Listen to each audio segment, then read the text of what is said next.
রাসূল সাল্লাল্লাহু আলাইহি ওয়াসাল্লাম বলেছেন, বান্দার সাথে তার প্রভুর সবচেয়ে নিকটবর্তী অবস্থা হল যখন সে সেজদায় থাকে। মুসলিম। সেজদা হল মানুষের জীবনের সবচেয়ে মহান মুহূর্ত। কারণ তখন দুনিয়ার সব অহংকার ভেঙে আল্লাহর দরবারে একজন বান্দা লুটিয়ে পড়ে।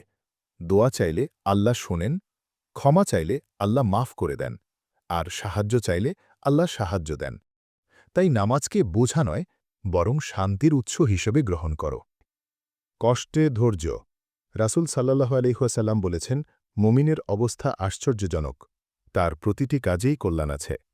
সুখ পেলে কৃতজ্ঞতা প্রকাশ করে, এতে তার জন্য কল্যাণ, আর কষ্ট পেলে ধৈর্য ধারণ করে, এতেও তার জন্য কল্যাণ। মুসলিম। দুনিয়ার কষ্ট কখনো বৃথা নয়। আল্লাহ প্রতিটি দুঃখকে গুনাহ মোচনের একটি উপায় বানিয়ে দেন।